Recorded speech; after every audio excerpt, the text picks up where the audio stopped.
Um, so I'm going to tell you a little bit about Jessica and Joe.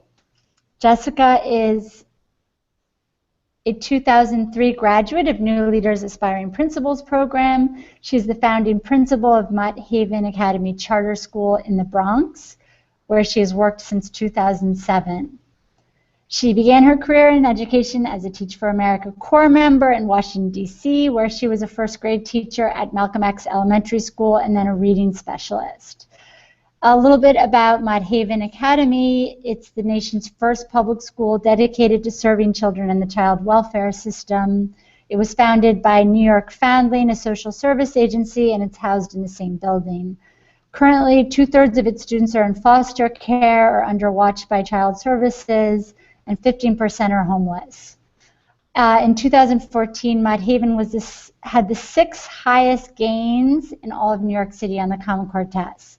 And it has continued to make gains in 2015. It's had a total increase of 22 percentage points in ELA and 32 in math since 2013. Joe is a 2010 graduate of New Leaders Aspiring Principals program and principal since 2010 of Liberty Elementary School in Baltimore. He started his career as well as a Teach for America Corps member in Baltimore and was an English, social studies, and technology teacher for 7 years. He's a National Board Certified Teacher, a Fulbright Scholar, and an America Achieves Fellow. A little bit about Liberty. It serves a high-need population. More than 90% are low-income, most are African-American students. The school has the largest field trip program in the city. Each child goes on 8 to 10 field trips a year. It has a huge technology program. Secretary Duncan has visited the school to check out the technology program.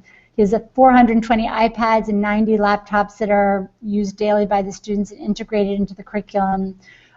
Over the past, 55% of Liberty's students scored advanced or proficient on the state test, and it is currently the 15th highest performing school in Baltimore. So these are both amazing principals, and we're honored to call them graduates of New Leaders. And I'm going to start with a question that has risen to the top as the most popular, that is, so Joe and Jessica, what insights from your school or community do you feel are the most relevant to policymakers? Great. Joe, I'll get started. You ready? Okay, go ahead. So thank you guys for having me. It's really an honor to be here to be able to speak with you about my experience at Haven Academy and my experience as a fellow. That's a great question about my experience and impact on the U.S. Department of Education. So as Georgia mentioned, my school is focused on working with kids in the child welfare system, specifically kids who live in foster care or receiving supportive services because of an instance of abuse or neglect. And so as an urban educator and as an educator in general, I'm a strong advocate for making sure that our public schools are set up in a way that supports students' social and emotional needs, and also understands that kids in care, their learning path may look a little different from typically developing children. And so I hope that as an advocate for kids in the child welfare system, I can, consider policy, consider guidance from the department, and help make recommendations that may lead to programming that supports other specialized populations. So I'm thinking, not only kids in the child welfare system, but when you're talking about children that have been incarcerated, students with other specific learning needs, kids with, particular trauma experiences in their background and in their past. So, as I've been getting a chance to review documents and be a part of this conversations, that's always in the back of my mind and the lens that I bring to the team. Great. So I think as I'm getting an echo. Hold on.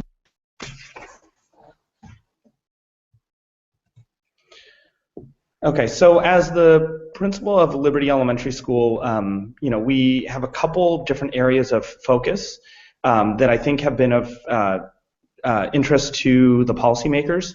We have a big focus on early childhood education, a big focus on technology, and a big focus on wraparound services. And I think my insights in these three areas have really helped guide some of the discussions that I've had with different policymakers. These are obviously very important issues for the department currently, and things that are of great interest throughout throughout the educational landscape. There's a big focus in the new ESEA reauthorization on early childhood education, and I think the insights that I'm able to provide in terms of that have been, hopefully helping to kind of shape what's going on within the policy landscape, and informing people at the Department of Ed about what's going on at the ground level and how we can best support our students.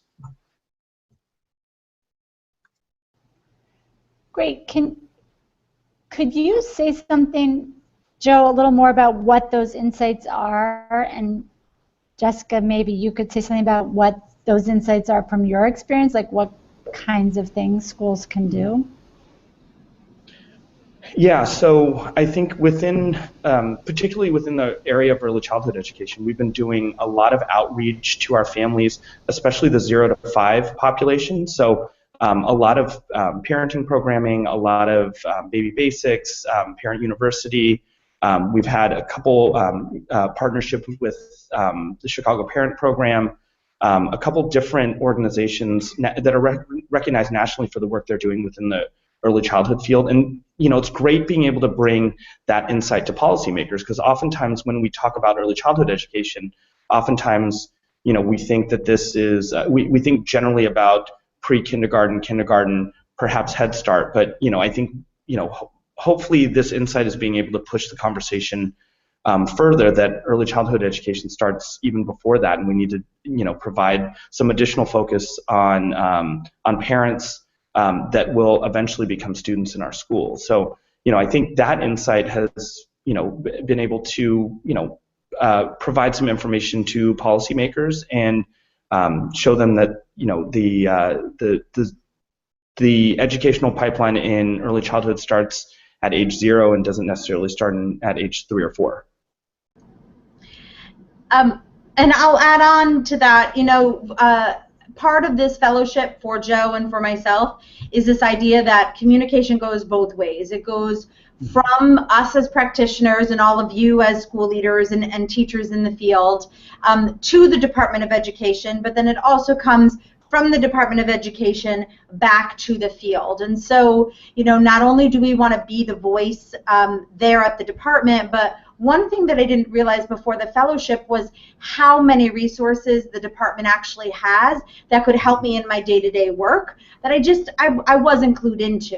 I read lots about education, I pay attention to local politics, I listen to colleagues, and I stay part of learning communities.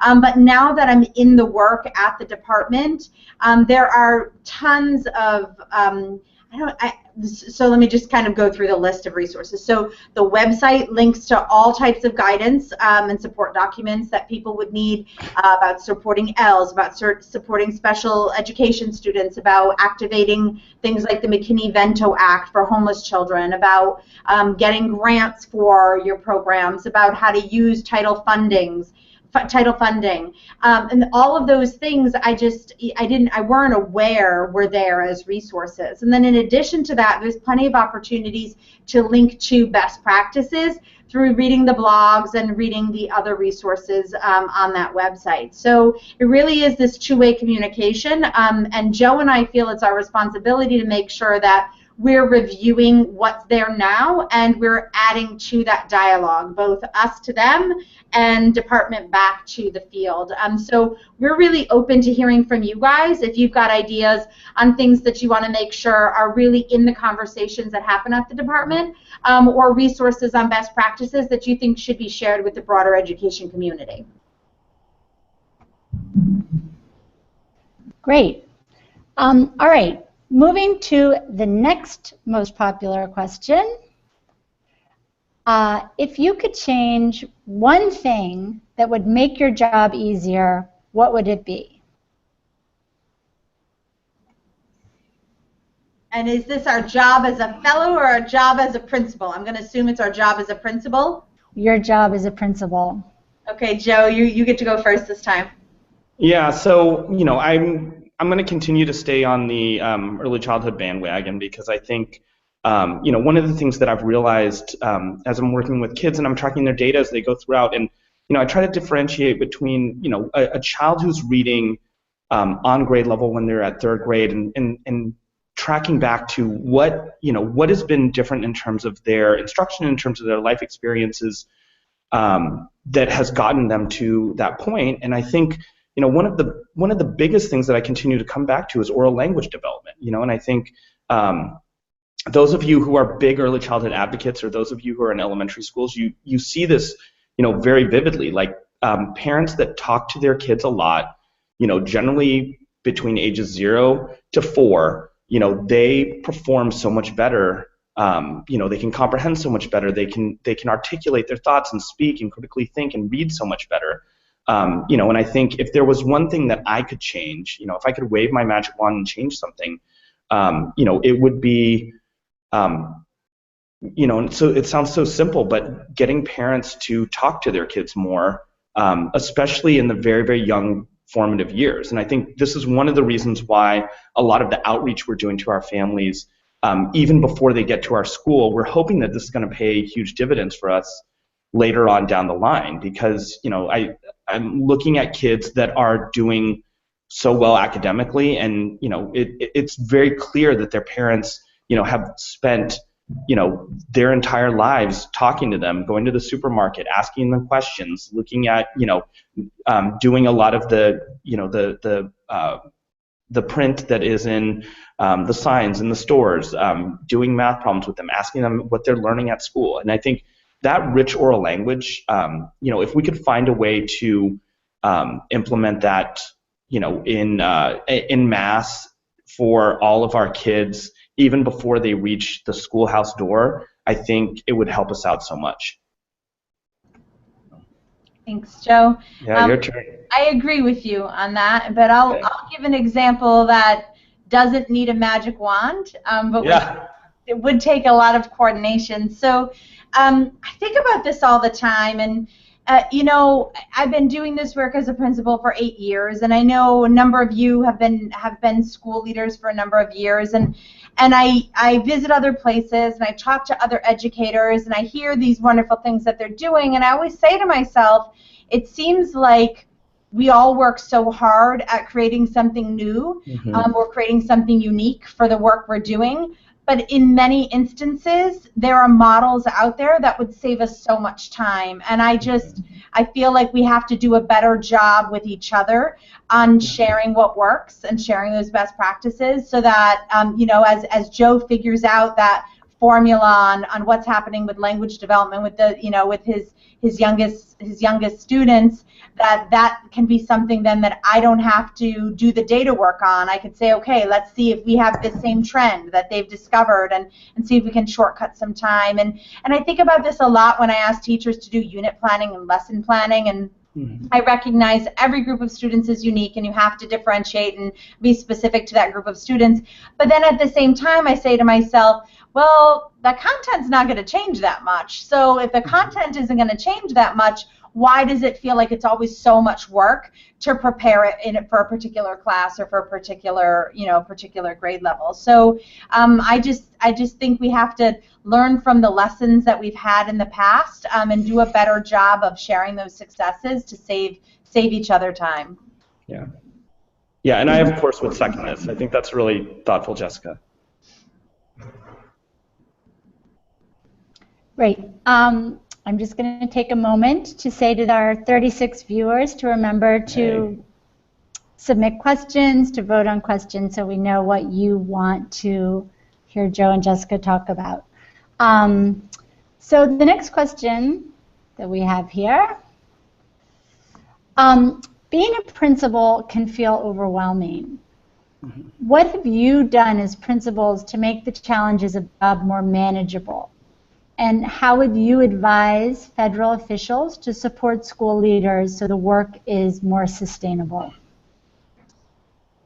I'm I'll go first, Joe. You ready? Yeah, go ahead. So I'm in my 8th year as a principal. Joe, you're in year 5? 6. Year 6. So in New York City, you know, there's folks that have been principals a long time, and then there are folks that have been principals for kind of a short span of time, and then there's a lot of turnover. And so I'm in this in-between zone, and the work has changed quite a bit over the years, and the type of support that I need now is very different than what I would have needed in year 1 and year 2. And so my advice to folks leading schools is to, you know, the same way you differentiate professional development for your teachers and the same way you differentiate the work that you do for your students, think about the support and the coaching you need as a leader, and make sure that it's growing as you grow. And so I'll give you a couple examples. In my 1st and 2nd year, there were a couple of new leaders, alums that I used to hang out with, as well as other principals here in New York City, and we formed this very informal group. We called it the League of Extraordinary Principals, and basically it was an opportunity for us to get together and to kind of share our stories on, like, wow, this work is hard, this is really difficult. Often this was, you know, at happy hour or over food. But that was what I needed. I needed somebody who understood what it felt like to be the leader. I needed somebody who was managing a staff and really, you know, running into hiccups with how that felt and how lonely it can be to kind of be, you know, be the person in charge and feel responsible all the time. But at this point in my work, that's not what I need, you know. So I've found learning communities with more seasoned principals, and I can kind of dig a little bit deeper on some of the practices that we're doing. And I've got a leadership coach that I work with very carefully. He's been working with me for probably about 4 or 5 years, and we've really changed the goals that I work with him on to just make sure that they're reflecting the fact that I have accomplished some things in my work, and then there are still so many goals that I have on things that I want to improve on. Yeah, I think you know, you're right on point, Jessica, with talking about the differentiated professional development and then also the importance of learning communities. And you know, I think the only way we're going to do this is to rely on our colleagues and the support that we get from one another.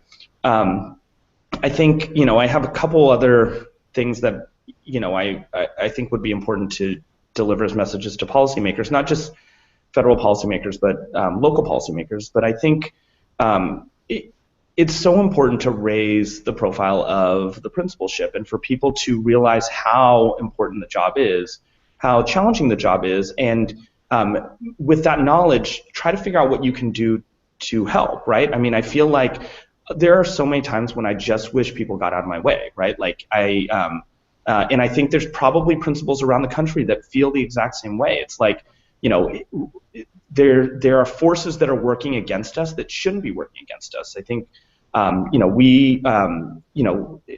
we want support, but at the very least, don't be an obstacle. And I think so often, you know, we have a lot of district and federal and state policies that become obstacles for us doing what's best for our kids. So, you know, I think from a policy standpoint, just, you know, trying to connect with policymakers and, you know, elevate the profile of the principal, let them know the challenges of the job, and let them know in what ways the policies that they're setting out are either helping or hindering us. And if there are things that are hindering us, trying to work through those so that we can remove those barriers and obstacles.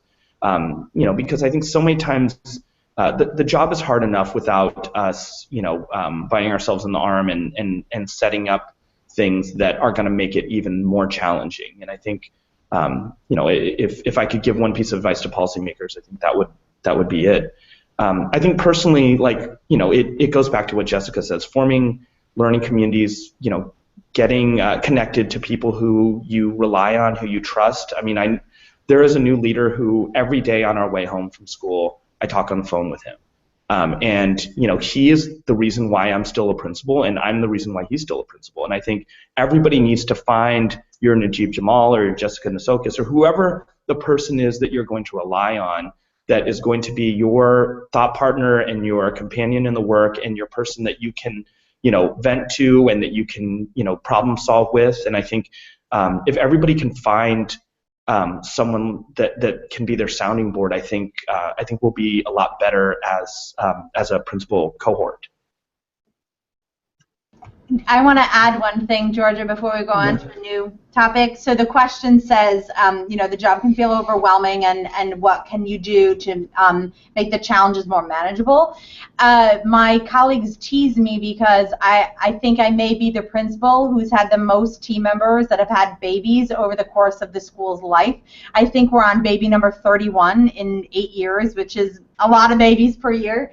But I've managed to keep a lot of those staff members, and the reason that I've been able to do that is because when it first began happening, I said to myself, the field of teaching, the field of working in schools has always been one where you have to be on this one fixed schedule, and that sometimes doesn't work for families, and it sometimes doesn't work for people, that are new parents. And so I've been able to make this be the type of environment where people can job share. I mean, obviously it's hard to job share a classroom teacher position, but we've gotten creative with scheduling, and we've been able to do some job sharing so that people can have those life moments and have things that are changing in their work, and they don't have to leave a school that they're really committed to. And so I just urge our field to really think about, like, what are the positions or the ways that we can be a little bit more flexible than saying that, it has to be a 7 in the morning to a 6:30 at night job with no variation. And for me personally, that's important because that's what's going to keep me in the work in the coming years, is being able to think creatively about how to have a family and be a parent and still, remain dedicated to the mission of my school. That's great. Great, really interesting. So the next question for you both is, what is your proudest accomplishment as a principal, and how did you achieve that? So I guess I can start. There's so many things that I'm proud of, and I think a lot of it has to do with our staff and what we've been able to create at the school instructionally.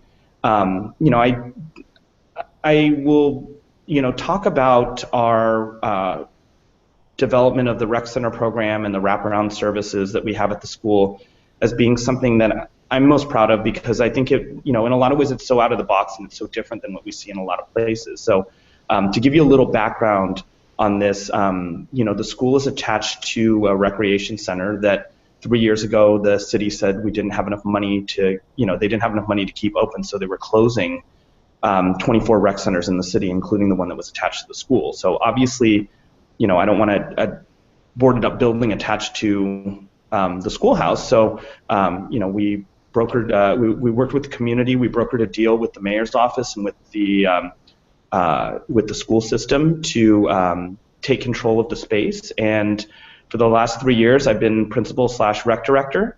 Serving 2 different roles at the same time. But what has happened is this pretty unique space in that we have a rec center that is open from 9 to 9, 7 days a week, and it provides community services for our families. We have GED classes, we have Zumba classes, we have a full slate of wraparound programming, we have parenting classes, we have family counseling, we have a food pantry program. We give away 16,000 pounds of food each month through our food pantry program. Everybody who participates in our food pantry program owes us community service hours. So we have about 1,400 hours of volunteerism each month at Liberty. We use the volunteers in order to support instruction in the classroom. They pull small groups. They work with reading partners. They do one-on-one tutoring for kids. But then they also, help out in the recreation center because, we took over the space where we got no money. So the only way that we can make this work is by, kind of harnessing the power of the community and getting a bunch of volunteers. So I have volunteers that are in there weekly, cleaning toilets, mopping the place, getting the place suitable for the community. And it's been a huge labor of love on behalf of our community for our kids. And I think to that extent, it's been a real beacon of light within Baltimore. And I give this story about, because there's a question in the question segment about the, the uprising and the violence that occurred last spring. And, a lot of the violence happened on a Monday evening, and on Tuesday they decided to close all the schools in Baltimore, which I thought was, probably a pretty poor idea because, kids need a place to go and feel safe and get a meal. But when we found out that the schools were closed that morning, I, called up all my teachers and I said, well, what are we going to do? And we decided that morning to open up the rec center. So from 10 to 5 that day, we opened the rec center and, just invited the community to come in and have a safe place to relax and talk and decompress and get a meal. We played the craziest game of dodgeball that I've ever played, and just had so much fun with the kids. But tried to provide a safe, secure place for our students and our families when our city was in turmoil. And then the story I tell is we have a woman from the community who found out about this and called the mayor's office and said, I just talked to Mr. Manko. He is opening the rec center at 10 o'clock. What are you going to do? And the mayor's office said, well, let me get back to you, and called back 30 minutes later and said, we've now decided to open up every rec center in the city. So just, a really powerful, example of how a community can come together, wrap their hands around their students and their families, and do something that is greater than and beyond ourselves. And I think so much we look at data and we look at academic achievements in schools, but I think those things are fantastic. But we also need to realize that we're in the business of working with kids, and we're in the business of working with families, and our impact goes so much farther than a data point or a test score. Yeah, thank you, Joe. I've heard that story before, and I still get emotional when I hear you tell it. Yeah. Mine's not as specific, but there is something about my work here at Haven Academy that makes me really proud. I think back to when we were starting the school, and we're in New York City, and in New York City all the schools are named with a number, and so officially we're PS 394, but nobody knows us as PS 394. We go by Haven Academy. We are in the Mott Haven section of the South Bronx. And when we were talking about, the work and the mission and what we wanted to do for kids that may have been victims of trauma or abuse, and kids that have attachment disorders, and kids that really have been wronged by the adults in their life, I said from the very beginning I wanted it to be a safe haven. And so the name is significant to me, but that's only a piece of it. The part that I'm proud of is that I am so confident that my students love school, and this is the safest place in their day. I stand at the front door and greet every student as they arrive every morning, and so they arrive with huge smiles because they're happy to be here. And then when they leave in the afternoons and in the evenings, they don't want to go home. They still have huge smiles on, and they want to stay at school. And I've been in lots of places of education and lots of schools where I can't say that I've got that same feeling. And when guests come in, they always remark on the fact that our students, like, they're having fun. They look like they feel loved. They look like they, like they want more of what's going on in their day. Actually, as I'm talking right now, I've got a glass window in front of my, on the other side here, and there's a line of kindergartners and first graders that are walking like penguins to their after-school group, and they're all like waving and smiling at me. And so it's just those little moments where I know they're safe, and I know they're feeling, challenged and in a good way, and really getting a chance to be kids. And I think it's so important for us to remind ourselves that that's what school's about.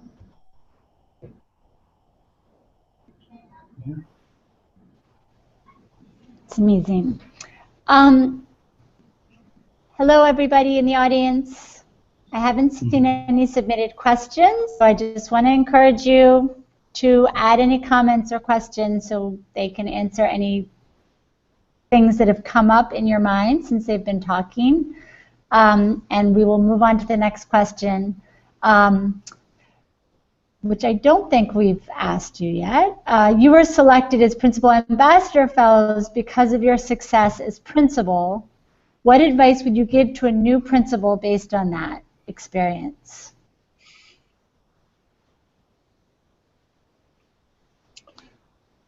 So I guess I will start. And I think I get this question a lot about what makes for a successful principal, and I think it's on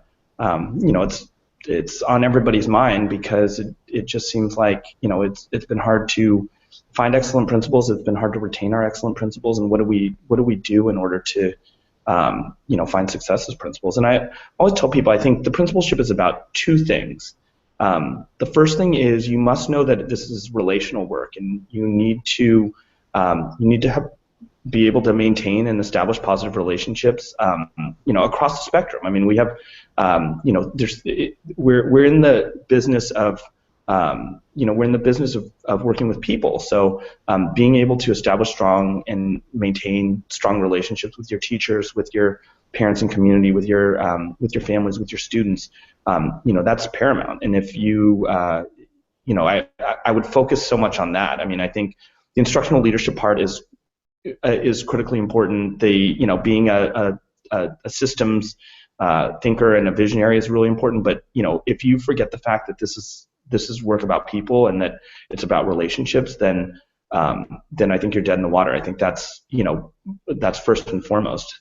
The second thing that I think is really, really critical in the position, that I tell people is this issue of credibility. So Newells and Posner, who write The Leadership Challenge, which is a book that new leaders use as their text, they also write a book called Credibility. And the whole purpose of the whole construct of credibility is that leadership is about one thing, and it's about following through with what you say and not overpromising things. And I think those are things that I feel like are just very, very challenging for a lot of principals, and understandably so. There's so many things flying at you, right? So it's hard, when you have students that you're working with, and have a parent complaint, and you have a report due from the central office, and you have all these different requirements and restraints, and you have a teacher that comes and says, "I need pencils," right? And you say, "Oh, I'll get you the pencils," and I think it really hurts our credibility when 2 months later that teacher's still waiting for the pencils, right? And I think it's a challenging task. Following through with things, not overpromising. If you tell a parent that you're going to call them back, call them back. If you tell a teacher you're going to come in and observe them at 10 o'clock, get there at 10 o'clock. And I think these are, very, very simple things that I think elude a lot of our school leaders. So, my two pieces of advice for people who are going into leadership or people who are new principals: focus on your relationships, focus on your credibility. I think if you do those two things, then you're in pretty good shape. I totally agree with Joe. Relationships matter lots, and credibility is super important. In addition to that, I'd add that if you can stay true to your mission or your vision, it will guide you quite a bit in how you want to solve problems and make decisions. So ask yourself, is this in the best interest of kids? Is this going to get us to the goals that we've set forward? Every time you're ready to make a decision. And I also, in my first couple of years as principal, I noticed about myself, I didn't do it intentionally, but I think it was important that I did it. My staff noticed it, that I really tried to never say no. Every time somebody asked for something, needed something, wanted something, I'd find a way for the answer to be yes. Now, it doesn't necessarily mean I could give, resources and it didn't mean I could give everything immediately, but if it was something that was important to someone, I would usually challenge them to try to find a way to help me say yes to their request. And I think that's another important sign in building those relationships and helping to make sure you're keeping your team's priorities in first and foremost.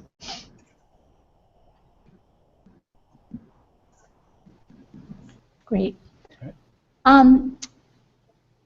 All right. Next question.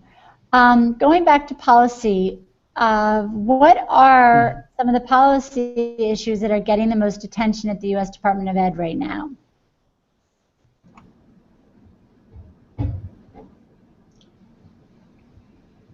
Joe, do you want me to? I'll start with one and then you can add on. Yeah, sounds great. Okay. So there are many getting lots of attention, but I'll talk to you about one that was new to me because I'm an elementary school educator.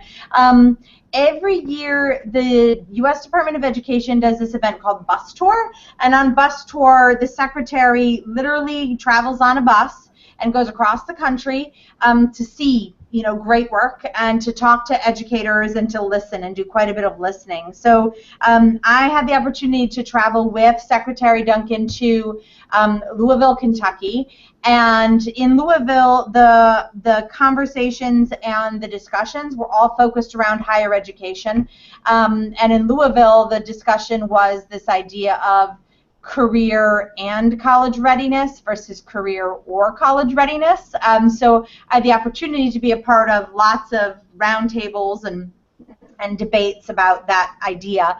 But a hot topic coming in policy and guidance coming from the department right now are the two changes that have been made to the FAFSA application. The FAFSA application is the federal financial aid application that every student applying for federal loans, grants, Pell Grant and subsidized and unsubsidized college loans use this application. And so there were two significant changes this year. One was the timing that the FAFSA was available. It used to be available in January. It used to be, Joe, correct me if I've got this wrong. It used to be available in January, and you would hear about it in about March.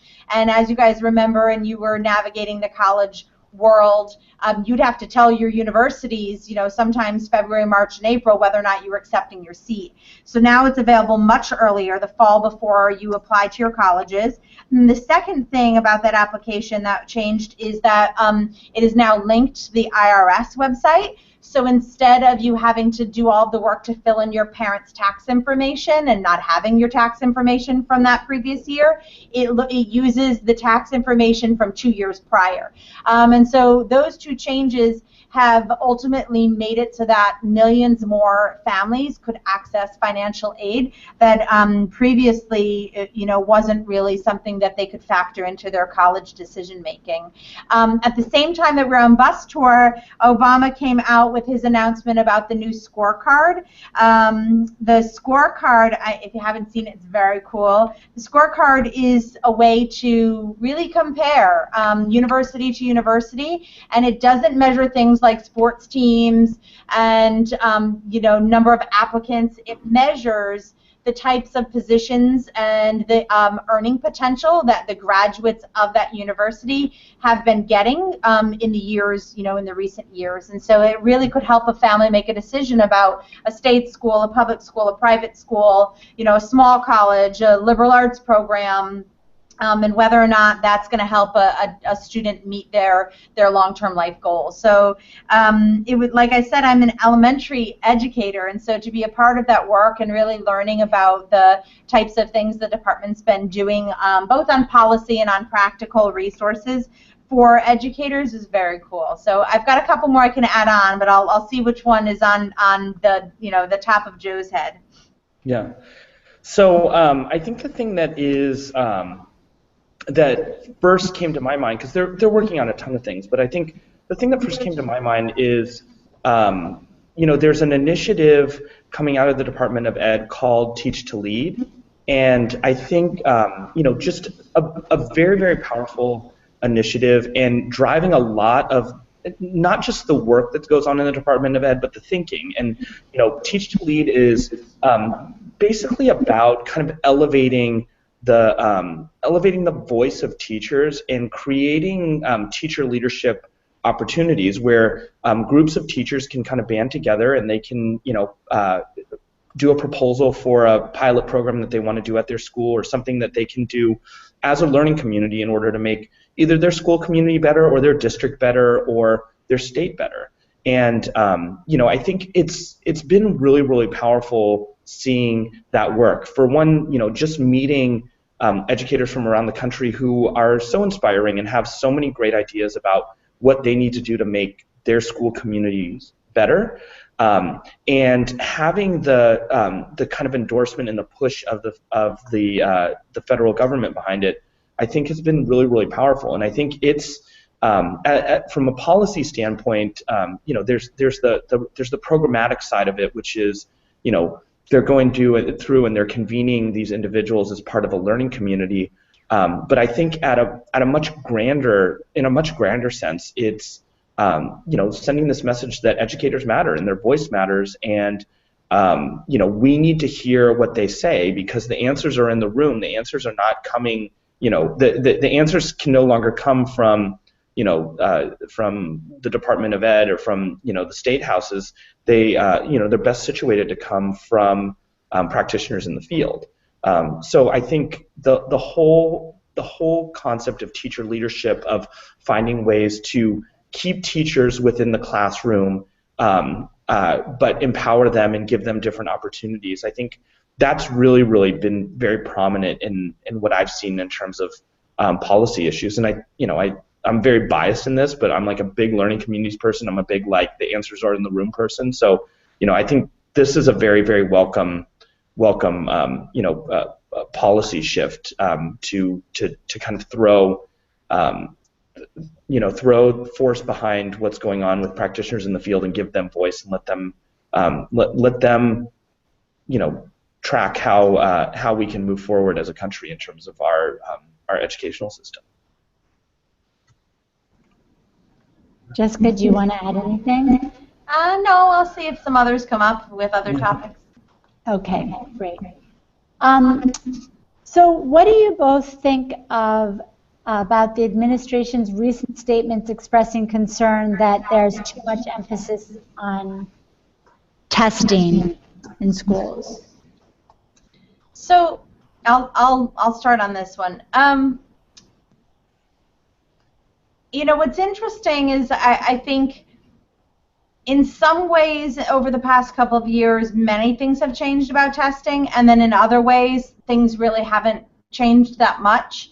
What I think really hasn't changed is this idea that well-intentioned educators and smart educators agree and believe that you have to be able to assess in order to be able to determine what to teach next, and to be able to determine whether or not students have mastered things. And so, if you use that as kind of like the base on what we're trying to accomplish, and you say to yourself, okay, so what's happened that we've gotten to this place where lots of well-intentioned educators now have made these high-stakes environments where the tests aren't doing what we want them to do. And so I think, and again, this is my personal opinion, not necessarily the opinion of the department, but I think, the department has put out guidance on what should happen with, yearly norm-referenced tests. And in some cases, it's been interpreted in ways in local areas or by states or by districts that becomes this high-stakes environment, which was never the intention of what was originally put forth. And I say the same about Common Core. Again, as an educator, a parent, the things that are in the Common Core are what I believe all kids should be able to have access to, should be able to be able to be taught, and should know how to analyze and think and interpret and do all the things that are in that rich language of the Common Core. But it's how we apply it and how we interpret the timelines on those standards that I think then lead to all of the debates and any of the stress that people are experiencing around it. So, I think it's a moment at the end of this administration with Secretary Duncan moving, stepping down, and with Secretary John King moving into office, where I think the department can really say to themselves, what is it that we want to leave as this administration's kind of final thoughts and final work on the topics of assessment and on standards and high standards and how schools and states and local districts should do that in a very meaningful way. And it's going to be interesting to see what does happen in the next couple of months as that transition is made. Yeah, I mean, I would echo everything that Jessica said. I would also add, So we were on a conference call last week with some of the senior officials in the Department of Ed, and they were talking about how so much of the new statements on testing are based on feedback from the teacher ambassador fellows, the principal ambassador fellows, and the information that they're bringing back from the field. And I think it's a real testament to the department that they have an ear to the ground and to listening, and that there's a conduit for getting this information. And I think it's that this is a reaction, not that's not coming from nowhere. This is a reaction that's based on what they're hearing from practitioners who are saying, we're losing so much instructional time to testing, and it's not to the benefit of our kids. And what's the fine balance between having assessments that are real and valid and give us information that can help move our students forward, and how do you balance that with and cut through the testing that is just not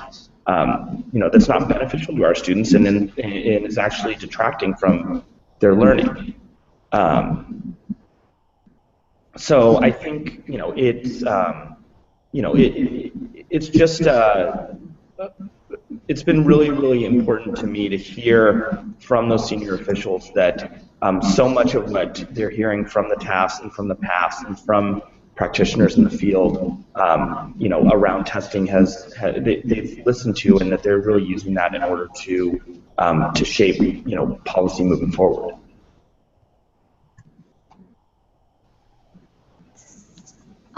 Great. Jessica, I think we're having some echo issues and some technical difficulties. I think maybe when Joe's talking, you should mute. It might help the camera from bouncing back and forth. Not sure. Sure. I've been muting, but I'll continue to leave it on mute longer. All right. Okay. Next question. Polls have found that very few teachers want to become principals. Why do you think that is, and what can we do to encourage more teachers to pursue school leadership positions? Well, I have to say, I think one of the reasons why people don't necessarily want the job is because the job is hard. So we can continue to work together to make the job less hard by doing the things that Joe and I talked about in the beginning with sharing best practices and putting supports in place for principals. But at the same time, I think if we consider, why teachers don't necessarily want to take that leap, one idea that I have is that it's because they like the impact that they're making in the classroom and with students and kind of in that instructional mindset.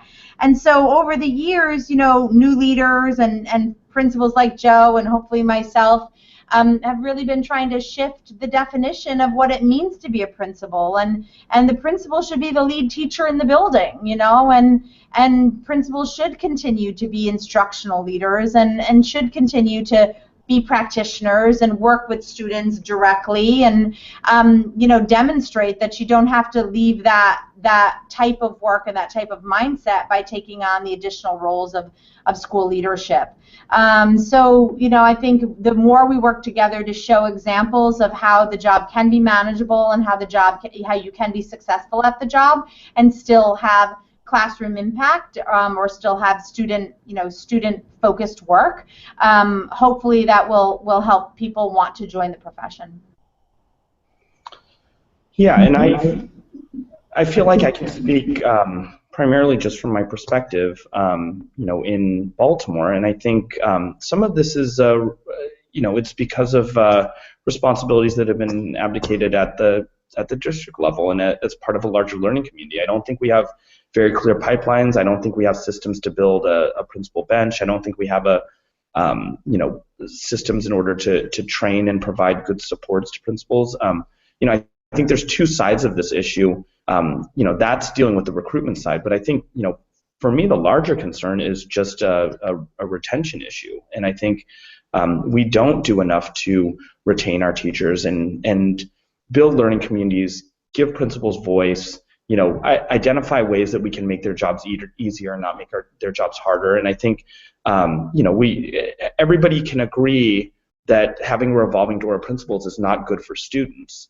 Yet when, the tenure of a typical urban principal is, 2 to 3 years, that's a revolving door. And I think, we wouldn't have to work as much on the recruitment side if we did a better job on the retention side. And I think, to me, that's where I feel like a lot of our efforts should start.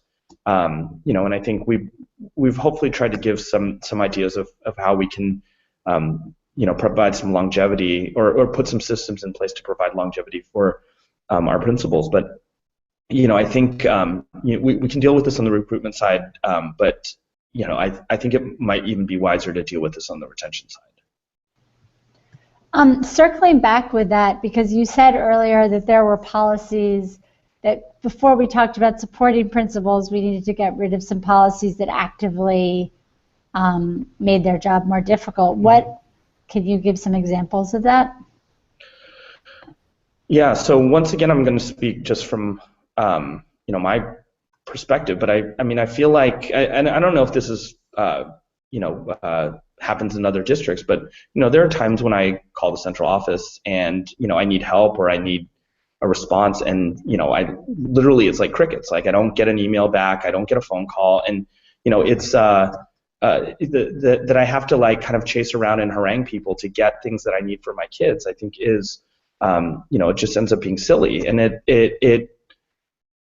it complete, in that way we need a complete paradigm shift where the principal and the students are, what's going on at the local schoolhouse level needs to be our priority. And if a principal calls or a teacher calls, we need to respond to them with the same vigor as if the superintendent calls. And I think that hasn't been the case. And I think some of this is putting systems in place, or even just establishing protocols or a culture in which when someone from the school calls and they need something to help students, like we should drop what we're doing and we should help them, right?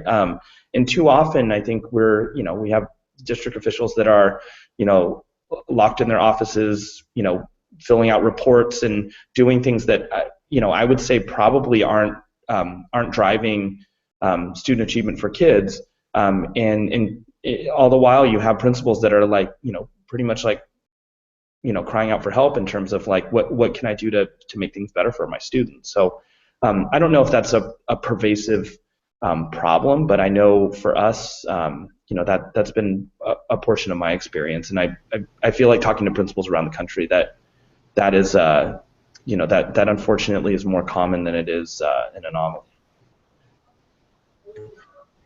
Do you have anything to add to that, Jessica? Since you work at a charter school, you don't have problematic policies. So I'm going to ask this question from Jackie because she is one of the few people who submitted a question during the session. Her question is, what's been most surprising to you about working in the federal government? I'll take that one. So, and hi, Jackie. It's their motto, they tease, is hurry up and wait. When I first got there and I started hanging out in the U.S. Department of Education, I'm like, this is so cool. The building's really massive and it's very beautifully designed inside. I think the biggest surprises that I have is that in order for anything to get done, it seems like there's 20 emails and 20 people that need to be talked to about it before something can happen. And as school leaders, it's kind of like someone asks you a question, you say, no, here's what we should do, and you do it. And it seems like there's some other layers, and probably for good reason, but layers and levels of accountability and layers and levels of bureaucracy out there. I'll go ahead and say it. So that's been a bit of a, I guess it's not a surprise, but it's not a myth either. It's I've seen it. I've noticed it. Even small things like, even Joe and I getting all of our paperwork done for the onboarding process. I mean, that was there were lots of people involved, and 10 people CC'd on every email. So I can understand why people complain that it takes the government a long time to do things. But the flip side of that is that I think I hope that things are very thoroughly considered before they're actually put into place. Yeah. I've been pretty surprised and impressed by just the caliber of people that are working there. I kind of imagine there are going to be a lot of these bureaucrats that were kind of like, they were kind of like drones walking in lockstep, and that has not been the case at all. I think there are a lot of very smart, very, very thoughtful people there, and there is a lot of debate that goes on, right? And it's not like these policies are being kind of created by a single person, and everybody is made to to work on the implementation. It really is like a bunch of people get in the room and they have very, very different perspectives, and they will talk and they will flush it out and they will talk about the implications. And I think that's been very, very refreshing. Like this idea that the people who are creating federal policy are they're not they're very smart, and they're very, very thoughtful, and they are trying to think about the unintended consequences and debating and discussing with a whole group of people. And I know I think that has been that's been something that has been very, very surprising to me, and I've been very impressed by the people who we've had the fortune to work with. All right. Well, with that, it's basically 5:30. I think we just have a moment for any last thoughts you guys might have that you may want to add, and then we're going to end. So anything you'd like to say? I just wanted to thank you, Georgia, for the opportunity, and Michael and Andre and the folks from the New Leaders Baltimore office, Jackie, who has been such a huge supporter of the program and in the past, not just this year, but in the past. And I think I owe so much to New Leaders as an organization. I think I obviously probably wouldn't be a principal if it wasn't for New Leaders, and I'm just so appreciative of everything that you guys have done throughout to support me. And I would also encourage these 36 people that are listening, if you are a principal that is out there, for one, if you're in the Baltimore area, come and visit. If you need anything, just please reach out. You can email me and come by the school. But two, we apply to be a PAF. The applications will be out in the next, probably within the next couple of weeks, and you can apply to be a Principal Ambassador Fellow. There are 4 of us. There's one full-time Principal Ambassador Fellow who is a resident in Washington, D.C. She's taking a 1-year sabbatical from her school, and she is representing us as our kind of boots on the ground. And then there are 3 of us that are PAFs in the field, and we spend probably 2 to 3 days a month on average doing different policy work, or going and doing roundtables, or meeting with officials at the Department of Ed. And it's been very enlightening and refreshing, and it's been an amazing opportunity. And anybody who's listening who is a principal, I think you should apply and at least give it a shot. You have nothing to lose, and it's an amazing opportunity. And I'll just add, Joe and I take our responsibility as fellows very seriously, and so again, we invite you to reach out to us, to share your thoughts, to share your questions, your ideas, and we promise to kind of take those back in the work that we do, and to represent the needs and interests of principals that we represent. So thanks so much for the opportunity. It's really an honor to get the opportunity to speak with you all today, but it's also an honor to be a Principal Ambassador Fellow, and to kind of represent our collective needs and ideas. So please make sure you you let us hear you so that we know exactly what's important to you. All right, thank you so much, Joe and Jessica. It's wonderful to hear from you. Yeah, thanks so Thank you, much. everybody. Thank Thank you, you for Georgia. Have a nice attending. evening, everyone. Bye. Bye. Bye.